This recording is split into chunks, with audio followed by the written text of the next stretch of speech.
Primeiro livro de Samuel, capítulo 23.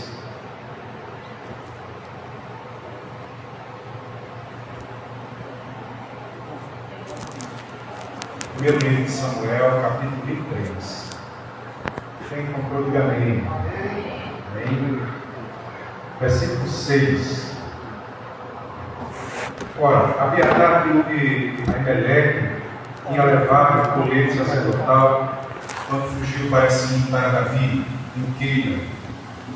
Foi dito a Saul que Davi tinha ido a Keila, e ele disse: Deus me entregou nas minhas mãos, pois Davi se aprisionou ao entrar na cidade com portas e trancas.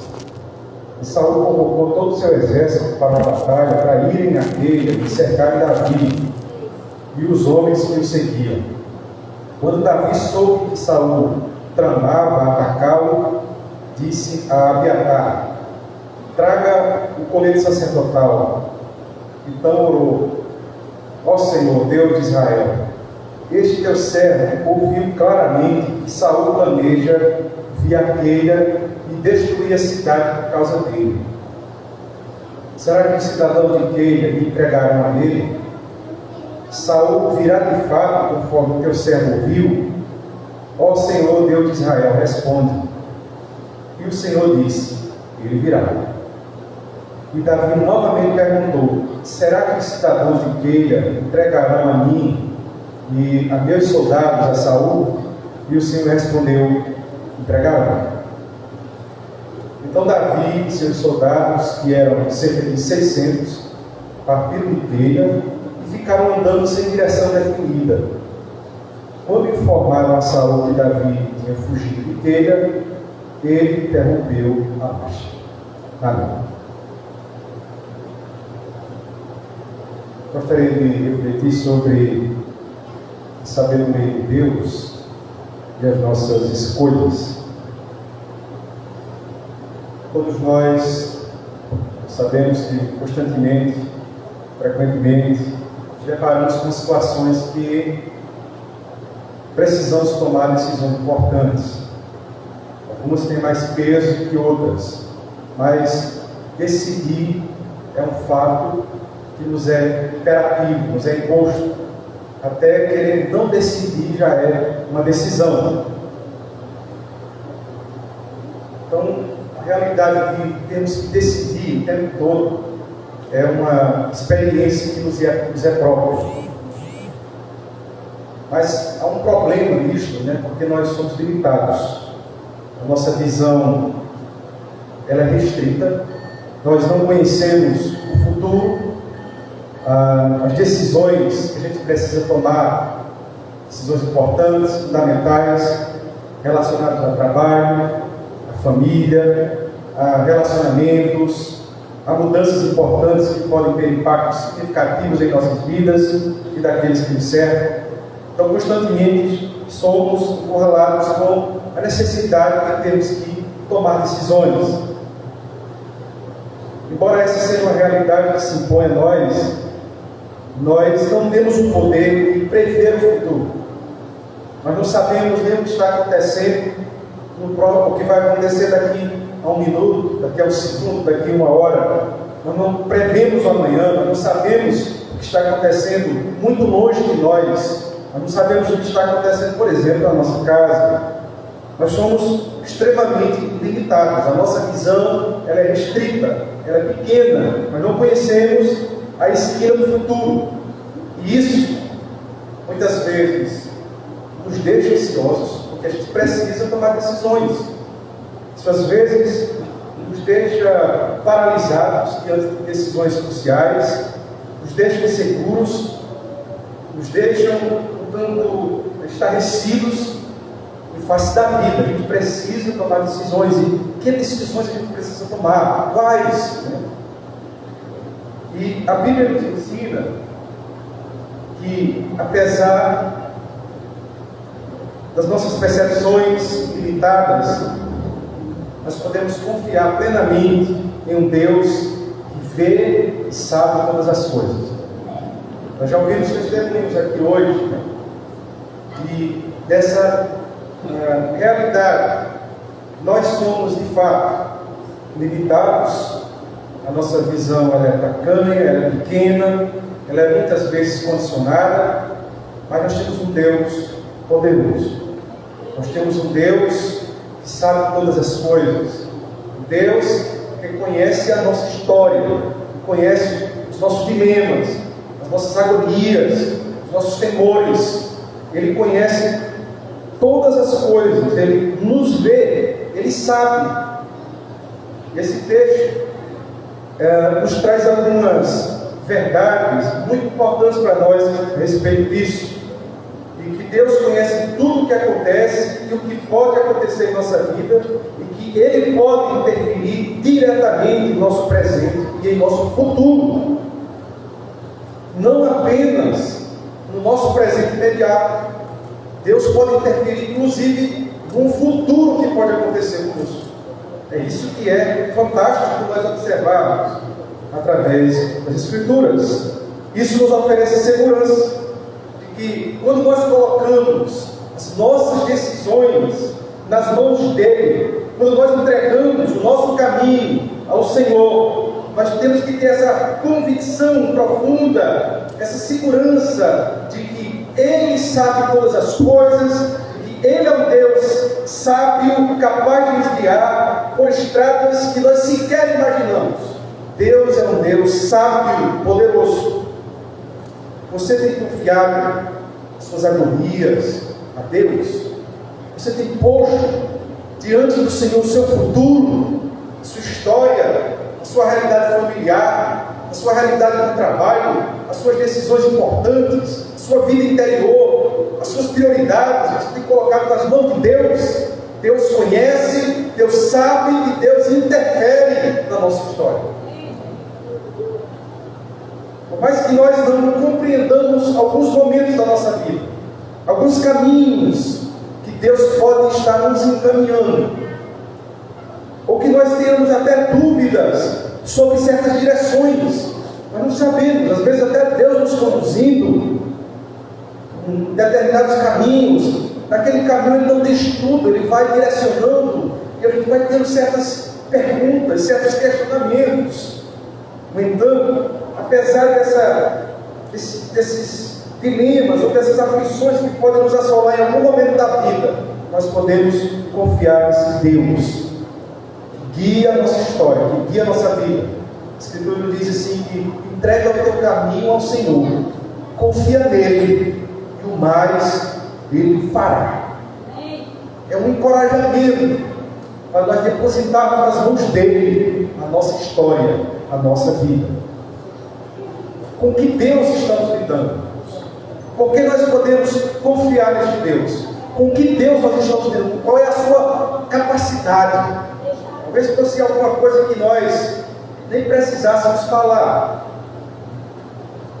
Afinal de contas, nós dizemos, Deus pode tudo. Mas a gente precisa, às vezes, esmiuçar isso para nós, para que a gente possa entender o Deus que nós servimos. Com que Deus estamos lidando? Qual é a capacidade desse Deus com o qual nós lidamos? Em primeiro lugar, Deus conhece todas as possibilidades da sua vida. Deus conhece todas as possibilidades da sua vida. Como assim? Veja, percebe que nesse texto que nós lemos, Deus consulta Davi, ou Davi consulta Deus, sobre o que poderia acontecer em Keila, que era uma cidade de Judá, perguntando se os habitantes daquela cidade iam entregar ele a Saul. Eles estavam fugindo de Saul. Sabe que Saul tinha inveja, estava enciumado de Davi, e ele estava com medo de Davi tomar o trono dele, um alvoroço, uma aflição e perseguindo de maneira ferrenha a Davi. E Davi fugindo, Davi não queria entrar em guerra com Saul, mas Saul, de forma obstinada, perseguia a Davi. Davi, nesses momentos de fuga, ele se refugia nesta cidade chamada Keila. E ele, preocupado, porque ele teve informações de que Saul estava no seu encalço e que sabia que ele estava em Keila. E ele vai orar a Deus, ele vai buscar a Deus. E a Escritura nos diz que Deus responde, mostrando que ele não somente conhece não apenas o que vai acontecer, mas o que poderia acontecer. Deus diz para ele o que ia acontecer se ele continuasse naquela cidade. Veja, versículo 10. Então Davi orou: ó Senhor Deus de Israel, este teu servo ouviu claramente que Saul planeja vir a Keila e destruir a cidade por minha causa. Será que os cidadãos de Keila me entregarão a ele? Isso não tinha acontecido ainda. Observe bem, isso não havia ocorrido ainda. Ele está fazendo uma pergunta: os cidadãos dessas cidades vão me entregar a ele? Será que Saul virá mesmo, conforme teu servo ouviu? Ó Senhor Deus de Israel, responde, por favor, ao teu servo. Aí o Senhor respondeu: ele virá. Aí Davi perguntou novamente: será que os cidadãos de Keila entregarão a mim e os meus soldados a Saul? O Senhor respondeu: entregarão. Veja, no decorrer da passagem você vai ver que isso não aconteceu. Mas ia acontecer, né? Porque Deus não apenas conhece o que vai acontecer, mas o que poderia também acontecer e não aconteceu. Isso é o Deus que conhece todas as possibilidades da sua vida. Isso ensina que as nossas decisões que nós tomamos ou deixamos de tomar, muitas histórias foram ou poderiam ter ocorrido e Deus talvez tenha nos livrado, nos tirado de certas situações que poderiam ter acontecido, que poderiam ter se historificado, mas que Deus de alguma forma pode impedir, porque Ele conhece todas as possibilidades. Deus sabe o que poderia ter acontecido com você se você tivesse casado com outra pessoa, não fosse essa. Deus sabe o que poderia ter acontecido com você se você tivesse feito aquela viagem que não fez. Deus sabe o que poderia ter acontecido se você tivesse feito um outro curso, tivesse entrado naquela faculdade, tivesse tomado aquela decisão. Se você tivesse feito outra escolha, a história da sua vida já seria outra. E Deus conheceria, inclusive, essa história que não aconteceu. Porque Ele sabe todas as coisas. Até a história que não ocorreu, Ele sabe também. Porque Ele é onisciente. Em segundo lugar, nós podemos confiar nesse Deus. Porque esse Deus, Ele é ativo e pessoalmente envolvido na história humana. Que coisa maravilhosa. É saber que nós lidamos com Deus, que não é indiferente a mim e a você. Deus conhece a sua agonia. Deus conhece aquele medo guardado lá dentro do coração. Porque Ele sabe o lado que você dorme. Só dorme daquele jeito. Ele conhece o cheiro do seu travesseiro. Ele sabe o lado daquilo que você está. Ele sabe o seu endereço. Ele sabe os seus gostos. Ele conhece tudo a seu respeito. Não somente isso. Ele se envolve ativamente com o ser humano. Nesse universo imenso, que o planeta Terra parece um carocinho de arroz no meio do nada, e nós, uma migalha no meio de um planeta enorme para nós. Mas Deus, Ele nos vê, Ele nos enxerga e Ele se envolve comigo e com você. Eu acho bonito isso, porque Davi ora a esse Deus grandioso. Ele fala com esse Deus imenso e Deus responde. Deus revela questões pessoais, questões particulares a respeito de Davi.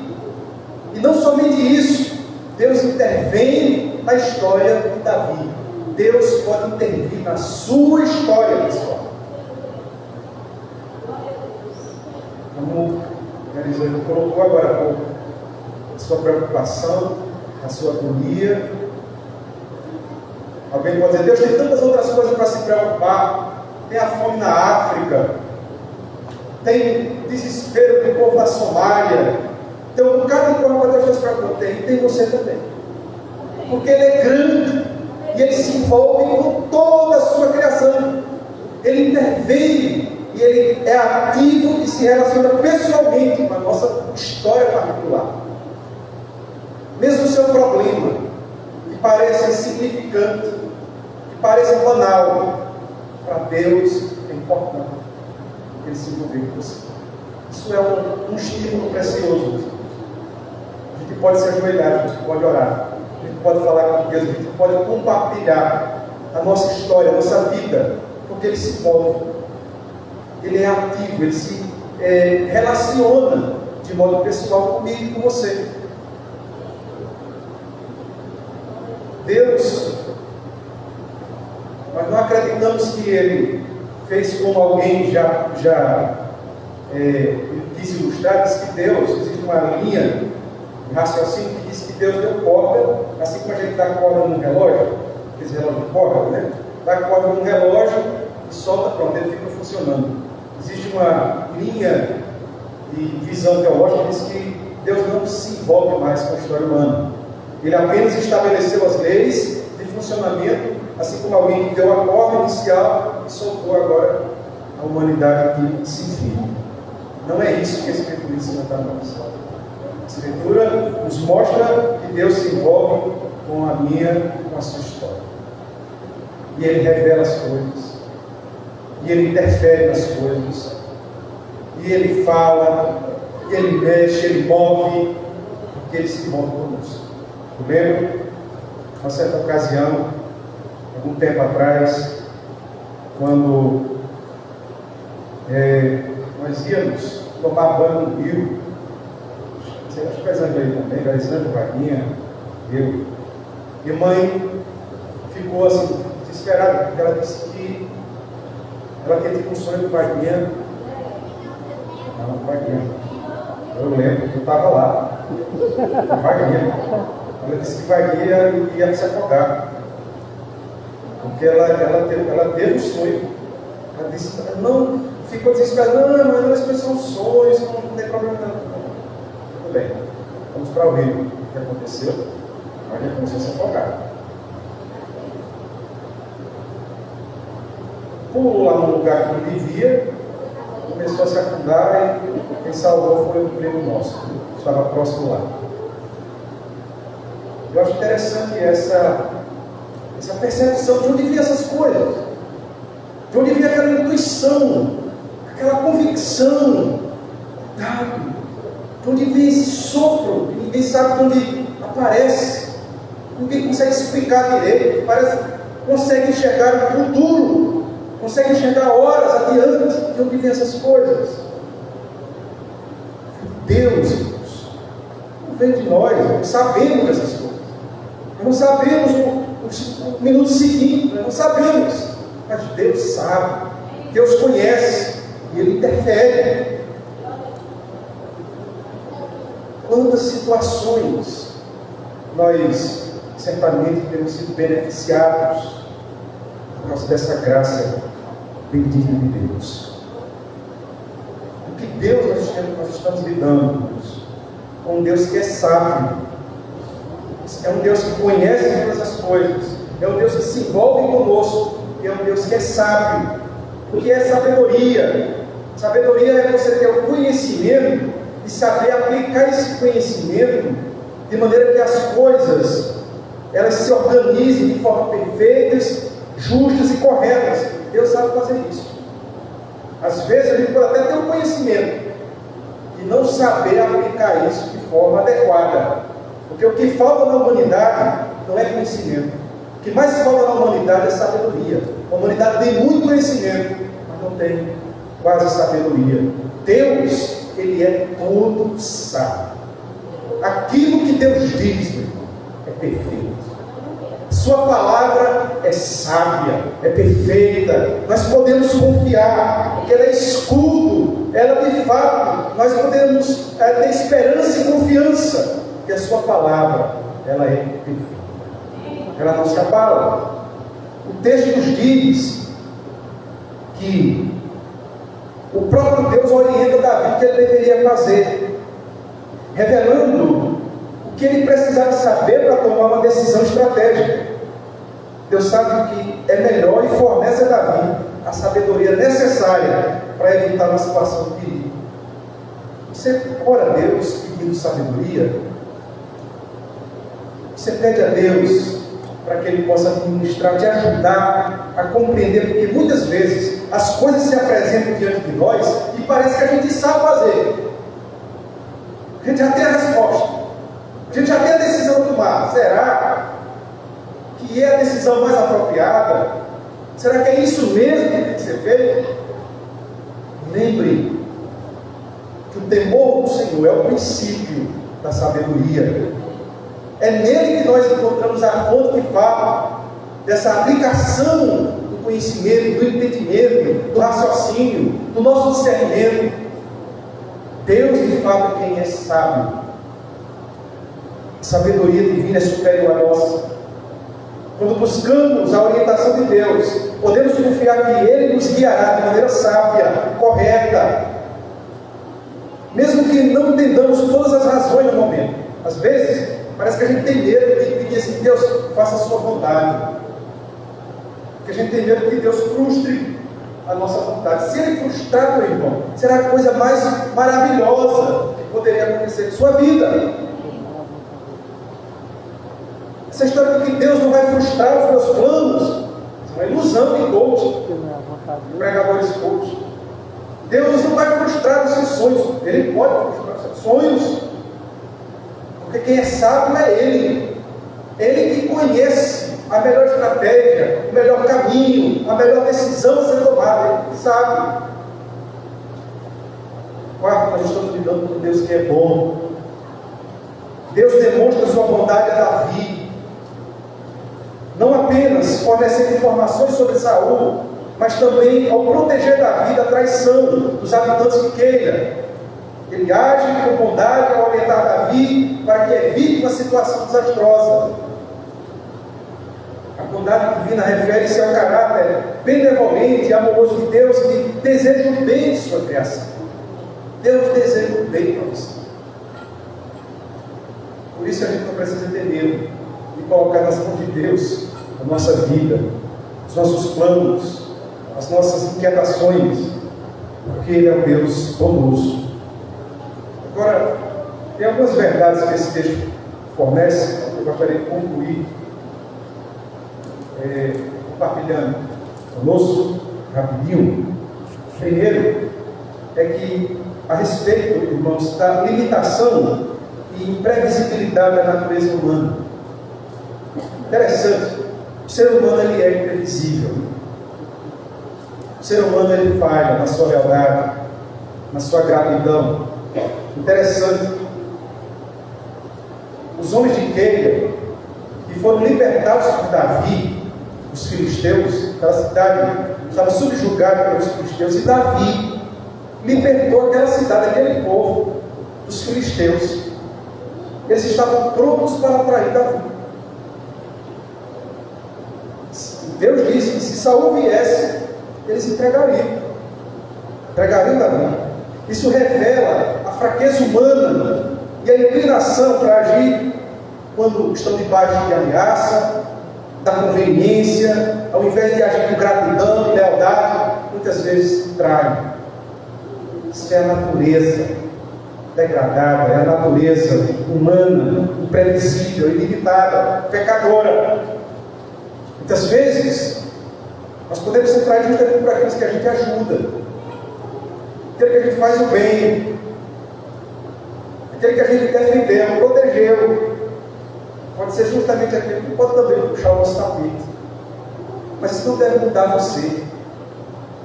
Isso é o que constitui ele, não deve ser o que constitui você. Cada um dá aquilo que tem no seu coração. Esse texto mostra para nós essa lição. A segunda lição é que a onisciência de Deus não significa determinismo do futuro.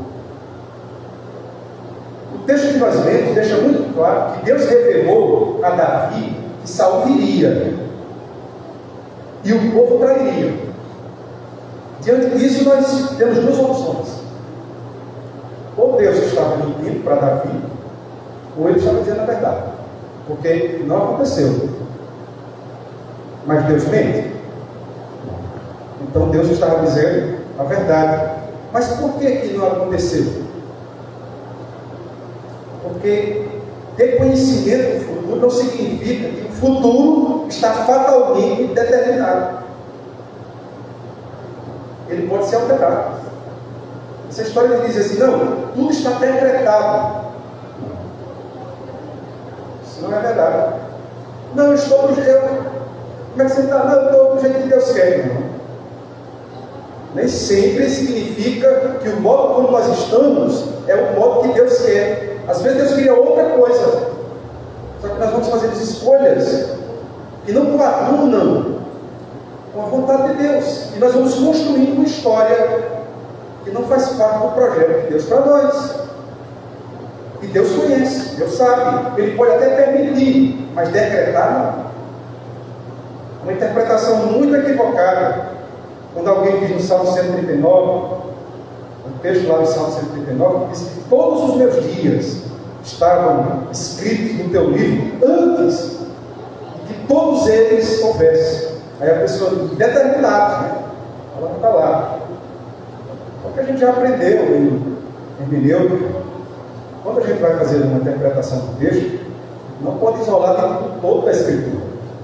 Não pode colocar a Escritura contra ela mesma.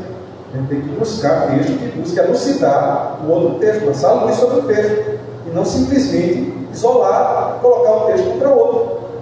Porque o texto bíblico nos mostra claramente que a nossa história nós fazemos, e podemos fazer ela com Deus, e podemos fazer ela rompendo e se opondo à vontade de Deus. E Deus permite. Ele está com as rédeas da história nas mãos. Não é que ele está controlando cada detalhe que está acontecendo na história, não. Deus não está determinando que uma pessoa acabe de estuprar uma criança. Não está fazendo isso. A história poderia ser diferente. Mas ele escolheu aquilo. E Deus permitiu. No entanto, a história pode ser circunstancialmente alterada. Quando nós fazemos escolhas e tomamos decisões distintas daquela que são funcionadas pela nossa natureza caída. Tiago vai dizer no capítulo 1, versos 13 a 15, quando alguém for tentado, jamais deverá dizer, sou tentado por Deus. Pois Deus não pode ser tentado pelo mal e a ninguém tenta. Aí não existe tentação? Não existe. Mas aí ele explica, cada um, porém, é tentado pelo seu próprio desejo, sendo por este arrastado. Não é Deus que decretou. E que ele não tinha poder de decidir outra coisa. Foi ele que decidiu a partir do seu próprio desejo. Então esse desejo, tendo sido concedido, da luz do pecado, e o pecado, uma vez consumado, gera a morte. Então, o fato de Deus conhecer o futuro não significa que ele determinou o futuro de maneira fatalista, decretou o futuro de uma forma irreversível. Não. É por isso que ele pode mostrar, revelar e alterar. Em terceiro lugar, a gente aprende com essa história que as nossas orações, elas viabilizam acesso ao conhecimento e à intervenção de Deus. Esse texto é um grande incentivo à oração. Sei que a oração não é uma coisa que a gente sempre está devedor. Deveria orar mais. A oração deve ser algum tipo de espírito, de exercício que nós devemos ter na nossa vida. Deve ir além daquele movimento, né, físico em que a gente para. Claro que deve ter esse momento, essa ocasião que a gente para, se ajoelha ou se aquieta num lugar para orar. Mas tem que ser uma experiência permanente. Um espírito, um estilo, um modo de ser. E a oração, meus irmãos, ela nos confere um privilégio enorme. A oração nos viabiliza termos acesso à onisciência de Deus. A pessoa, você pode conhecer caminhos, planos, situações de futuro. A Bíblia diz que José conheceu o futuro do Egito. Deus revela a José. Deus revela a Paulo, ao apóstolo Paulo, o que estava para acontecer com ele na cidade que ele ia evangelizar. Deus revela. Deus mostra. Eu estou dizendo que a gente tem que viver sob essa expectativa de revelações, de revelamento, essas coisas que têm ocorrido por aí afora. A maioria quase que absoluta é engano, é mentira, é manipulação.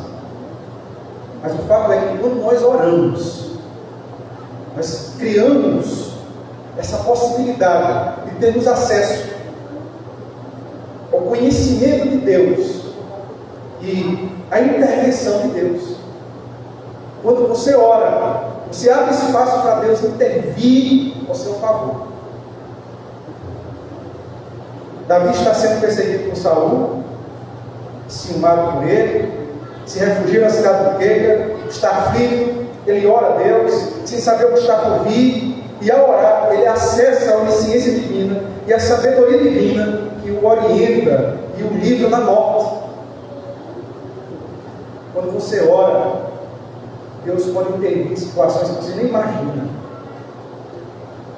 protegendo o seu filho, protegendo a sua filha, guardando sua casa, alterando circunstâncias que estavam se armando para você, situações que estavam ali se configurando como uma armadilha espiritual para você, você não via, parecia uma coisa muito tranquila, parecia que estava todo mundo te abraçando, batendo nos seus ombros, mas era uma armadilha, você não sabia. Aí Deus vai alterando as coisas, você vai orando e Deus vai dando um discernimento, vai interferindo, vai mudando o curso, porque Ele interfere. Quando você ora, você abre esse espaço. Preciso orar. Preciso que nós confiemos nessa experiência da oração. Não, claro, apenas para arrancar alguma coisa de Deus, sobretudo para termos comunhão com Deus, para a gente, inclusive, discernir a voz de Deus. Eu estava ouvindo de um repórter que não era crente. Ele havia entrevistado uma senhora que era crente. Ele disse que a pessoa perguntou uma situação, um podcast, perguntando a ele, assim, uma situação que tornou-se inesquecível para ele, né? Nessa entrevista. Ele contou a história de uma irmã. Coisa preciosa, maravilhosa. Ele disse: olha, vou dizer um negócio. Foi marcante uma entrevista que eu fiz com uma senhorinha assim de oração. Sabe aquelas senhorinhas que tem aquele copinho assim na cabeça, assim, de oração, aquela velhinha assim. Ela tinha um marido, parece que tinha uma oficina lá, e ela, quando chegou na oficina, ela disse: esse prédio vai cair. Ela disse: como é? Esse prédio vai cair, vamos tirar as coisas tudo daqui dentro. Já. Deixa de besteira, você está louca? Tire as coisas daqui e chame os bombeiros. Esse prédio vai cair. E ela começou a tirar as coisas e tal, tirou as coisas, tirou tudo. Quando tirou todas as coisas dentro da oficina, à tardezinha, caiu o prédio. Aí ele chegou para a mulher e disse: mas a senhora sabia assim que era a voz de Deus e não uma cor da sua cabeça? Ela disse: meu filho, a voz de Deus é muito diferente. Não é muito diferente das cores da nossa cabeça. Agora, para a gente entender isso, discernir isso,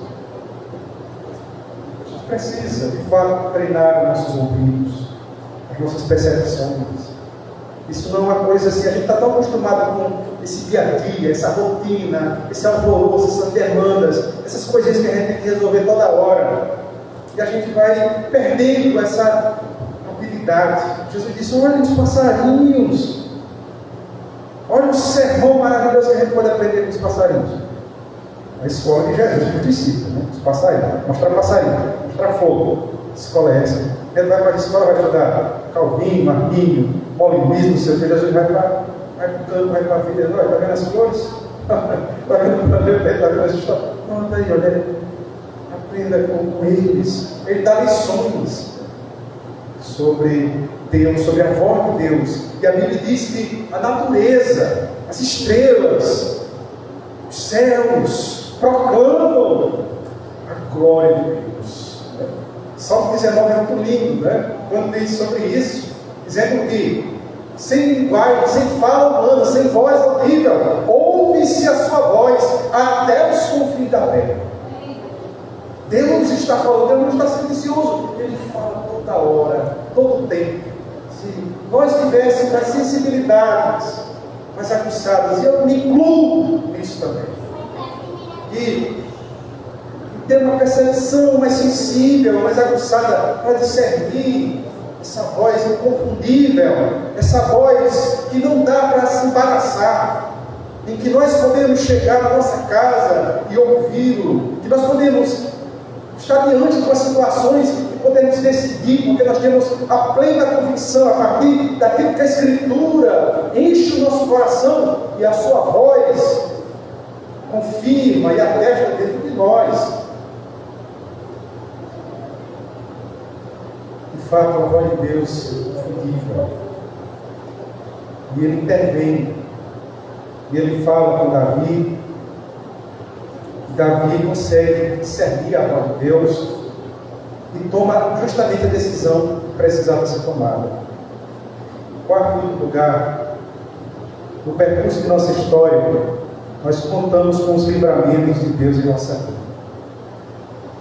O contexto de Samuel 23, esse texto que nós vemos, é um contexto de perseguição, de ameaça, de perigo para Davi. No entanto, mesmo em meio ao caos, mesmo em meio a essa fuga dele, de Saul, o texto vai nos mostrar constantemente a providência de Deus, guardando Davi, livrando Davi das armadilhas que Saul queria preparar para ele. Deus é um Deus de providência, meus irmãos. É um Deus de livramentos. Será que nós estaremos vivos ainda?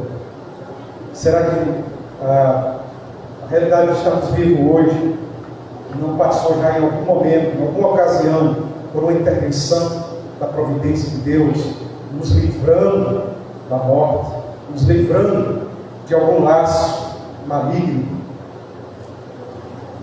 O fato é que Deus nos livra. E o livramento de Deus, ele é real, ele é verdadeiro. O livramento só não era real, só não seria real se as coisas de fato estivessem todas decretadas. Então tudo seria um mero filme, não seria nada real. Tudo uma face, tudo mecânico, parte de uma engrenagem funcionando apenas. Mas não é isso que a Escritura nos mostra. A Escritura nos mostra que existe uma realidade viva, que nós estamos num mundo de fato cheio de dores. O salmista diz: se não fosse o Senhor, o mundo já teríamos morrido vivos. Se não fosse o Senhor, há muitas situações, se não fosse o Senhor, a gente já teria morrido. Mas o Senhor não teve. O Senhor nos livrou. O Senhor nos livrou de cair naquela depressão, de atentar contra a nossa própria vida, porque, irmãos, nós não somos de estrutura diferente do que não crê, não. É a mesma estrutura, mas há uma diferença. Nós temos um Deus que caminha perto conosco. Nós temos um Deus que fala e a gente escuta. Eventualmente, a gente também se embaraça, mas com frequência a gente ouve, consegue discernir, ter essa lucidez.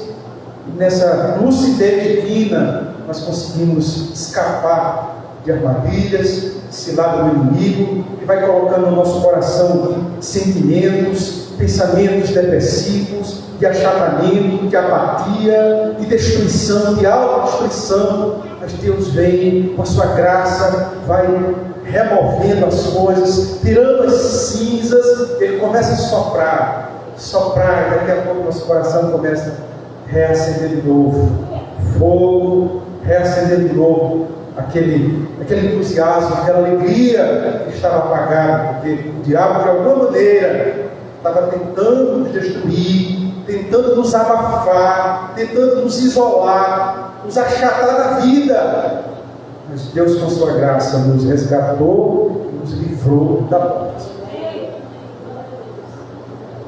E essa história, meus irmãos, que inspire, que inspire a meditar nessa bênção de Deus. Vamos estar orando nesse instante, eu convido a ficar de pé.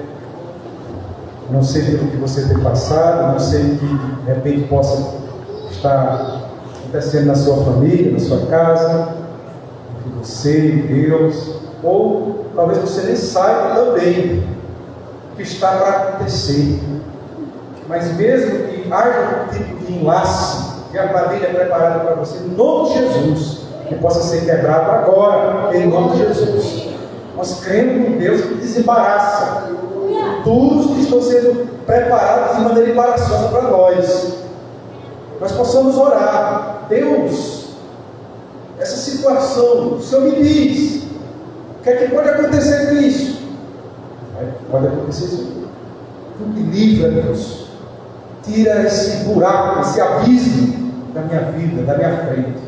Eu quero te servir, quero servir os meus irmãos, quero servir com alegria, quero seguir o teu propósito, os teus planos. Enquanto eu tiver fôlego de vida das minhas narinas, eu quero te servir para sempre, em nome de Jesus. Pai, tu sabes aqui, ó Deus, a realidade de cada um que aqui se encontra. Pedimos pela vida, ó Deus, dos teus filhos. Sabe as necessidades, os temores, os medos, os planos, os projetos. Queremos colocar nas tuas mãos. Crendo que o Senhor é um Deus poderoso, gracioso, que Ele cuida de nós, que nos ajuda nas nossas fragilidades, nas fraquezas. Somos impotentes, reconhecemos, ó Pai, que não sabemos de nada, nós somos frágeis, ainda que tenhamos recursos, sejamos batalhadores, guerreiros, instrumentos nas nossas mãos, experientes de batalhas, mas se o Senhor não nos der a vitória, nós perderemos. E pedimos a ajuda da tua parte, Senhor, para que o Senhor possa estar desbaratando, ó Deus, todo tipo de armadilha que porventura tenha sido preparado para as nossas vidas. Nós apresentamos os teus filhos que aqui se encontram, nós apresentamos suas casas, nós queremos colocar nas suas mãos a tua igreja, que o Senhor nos fortaleça, Senhor, que o Senhor nos guie, ó Pai, no teu propósito, no teu plano, guardando de todo mal, em nome de Jesus. Amém. Deus abençoe a todos, Senhor Jesus.